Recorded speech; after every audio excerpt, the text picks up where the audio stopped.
Just imagine for a second, you're watching your favourite TV show, whether it's EastEnders because you think everyone's a slag that needs to get out of your pub, or it's Countdown because you remember retirement and the sweet release of death isn't that far away.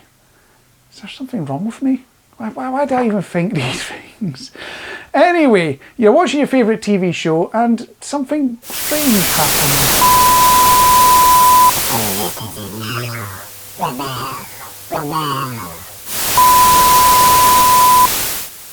Something's not right. So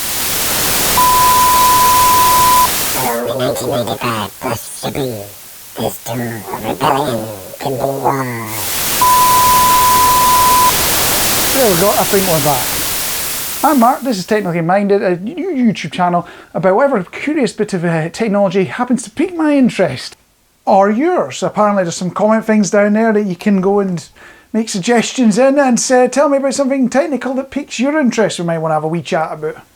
So it turns out interrupting broadcasts isn't anything new. You know, the Max Headroom incident, very famous, happened back in 1987 on two different television stations, both taken over by, well, parties unknown to this day. That wasn't even the first time it happened. Back in 1977, so go even further back in time, Southern Telly, you know that lot down in Hampshire, Berkshire and the likes. Is it only me that has to remind themselves it's not Berk, even though it's spelt Berk? It's weird, it's strange, I've never got it. But anyway, how can I talk knowing where I come from? Anyway, they were taken over by some self-proclaimed alien called Varillion. If you want to find out more about these incidents, check out the Malicious Life episode I stumbled across recently.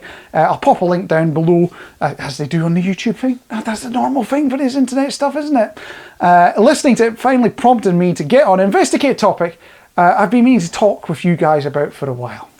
How do you hijack a radio station? I know, not obvious dinner conversation.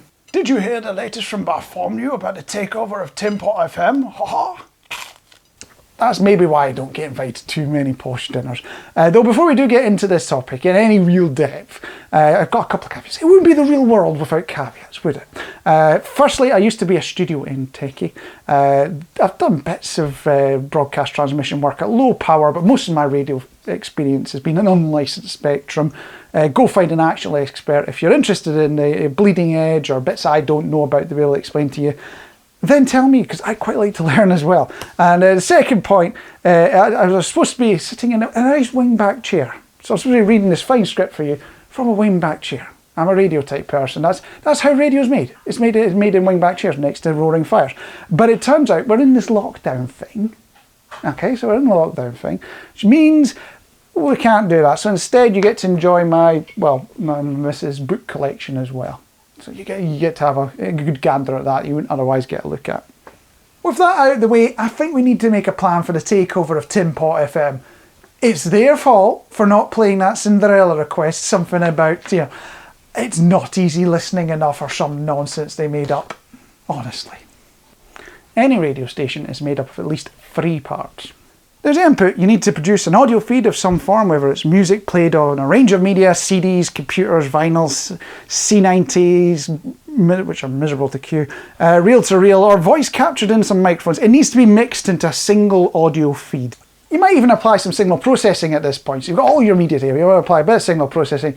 Nobody is a fan of We Are the Champion. Well, everyone likes We Are the Champion, but nobody's a fan of it blowing out their speakers or being all distorted because it's too loud. So you want to play it at about the right level, and you put a processor in the way to sort that out. At the business end, you've got a transmitter of some form, usually plumbed into an antenna of some form, whether it's a mast at big boggy marshland for medium wave, long wave and the likes, or simply a bit of metalwork hanging off a mast for VHF and digital transmissions. Now this is a bit where I'd love to show you a transmission site, but unfortunately there's 3 reasons that won't be happening. Firstly, you can see this rubbish weather. It has a habit of killing motivation. Secondly, you probably already know what one looks like. Generally a metal tower with an antenna hanging off of it, or in some cases the metal tower is the antenna. And thirdly, if the local Facebook page is anything to be believed, there is an interesting character running around the path that I need to travel along with an axe. Now, even if that turns out not to be the case, my missus would probably ensure my murder either way if I did get caught going down that path. So instead, you'll have to use your imagination. Then there's a bit in between, distribution. Turns out that in most cases presenters, guests and even management aren't big fans of working on hilltops or bogs or tower blocks. That's bog as in peat bog. Some of the finest radio content ever known to man has been made in the other type of bog, admittedly. Oh, guess the missing word. We'll make at least a tenner from it. So Tinpot FM has to get the top quality audio content from the shed, office, whatever it is, out to the wilderness. And this is the bit where I tease you, unfortunately. In later videos, we might take a wee look at attacks on the studio or the distribution chain. In this instalment, it's all about the transmitter. Now, there's no point talking about transmitters without having one to play with, and that's where this bad boy comes in, the HackRF1. It's low power enough to only really be used for experiment. It's not actually going to cause any trouble, keep us below the legal maximums of what we're allowed to emit. But the big feature that we have that is really useful in this wee thing is it's a software-defined radio. We can control what it does in terms of modulation and output and frequency and things like that. We can use it to transmit or receive digital or analog transmissions up to about 1 gigahertz in frequency. Unfortunately, I've done a little bit of experimentation. It doesn't go low enough in frequency to do the MF shortwave stuff needed for the AM broadcast band, but it can definitely do the FM broadcast band. And on that note, one of the simplest ways to take over Tinpot FM is to have the bigger transmitter. Blast it off the channel. Sometimes called jamming, sometimes called border blasters. Basically go nuts with the power and knock it off the channel. Unfortunately, we can't do that without a transmitter. I think we need a montage.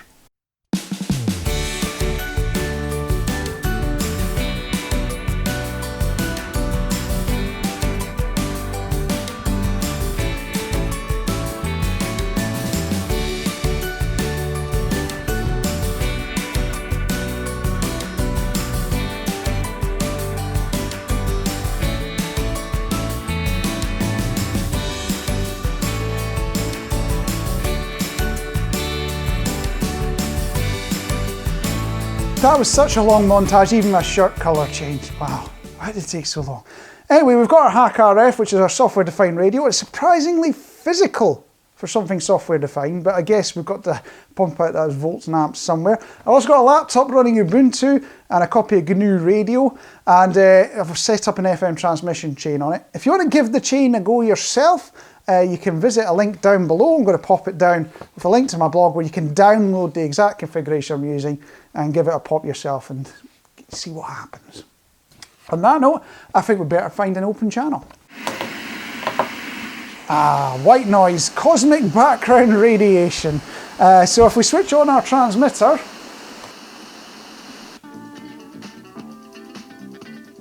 and with solid radio, we've already improved the options on the dial. But that's old school pirate stuff. An empty channel to blast out on, lots of high power, away you go, you've added options to the dial. I should stress that we're not actually blasting on this one. We're well below the power you're allowed to use for the likes of your in-car FM transmitter links and things like that. But it works. It's an option. You go on an empty dial. But our challenge was to take over Tinpot FM. So what I do know is Tinpot FM are on 96.2 round here. So there's that noise in 96.2. Let's switch our transmitter on. And, well, no change, unfortunately. That's because we're on really low power. If you want to actually take over, I've got to get much closer. And notice that abrupt changeover rather than a mush zone. That's due to something called the capture effect. It means if you're only targeting small areas to take over, you don't need the power to take over Tinpot FM everywhere. So if you just want to improve the options for your neighbours, you only need enough power to cover your neighbours and overpower Tinpot FM. That said, if we were an actual pirate and that was our intention, we'd have a much bigger amplifier on the back end of this thing, and we'd probably wouldn't go to the expense of a software-defined radio. We would just buy off of some second-hand supplier or online retailer some cheap and cheerful transmitter that would do the job for us. What if we only had to target one tuner for a wide impact? Well, due to the fact it's rather expensive to dig a trench and lob a cable in it, radio stations can simply use a tuner to relay another transmitter. So you only have to wire up one transmitter and then relay a bunch of others. Now, that transmitter isn't always on the broadcast band. After a bit of sleuthing, I know Tin Pot FM has a studio transmitter link in the microwave band. It's analog FM, so we should be able to take it over through that capture effect that we just demonstrated. Time for a road trip. Are we allowed to do those yet? No, of course not. That's a shame. If we wanted to take over Tin Pot FM's transmitter, all we've got to do is transmit a higher field strength than the studio link. Very achievable, and not something I'm actually going to do, because not just we're not allowed out, but I'm also not an idiot. It's also something real pirates already know about. So you're sitting there whittling away going, oh my God, you're giving away information to pirates. They already know about this stuff. They do it. There are parts of Britain where you can travel and they do it practically every weekend.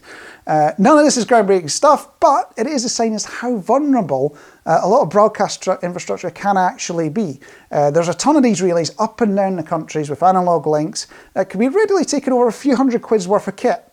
And some of them, I should probably point out, some of them end up being taken over by foreign stations during things like tropospheric ducting conditions, so atmospherics kicking in.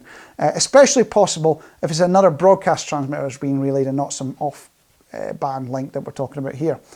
But I just leave open the question, what about, AM transmitters relaying DAB or DAB taking satellite feeds and things like that? Are those vulnerable? Well, that's something we'd have to do a bit of research on. I don't have an honest answer to that one. I'm not giving it a shot. I'm sure somebody probably has and has looked into it. But it might even make an interesting topic for a later video. We can find out a bit more about that one. And on that note, thanks for watching. Enjoy your lockdown. Well, what's left of it. And hope to see you next time. I better get out of here before the police make an appearance.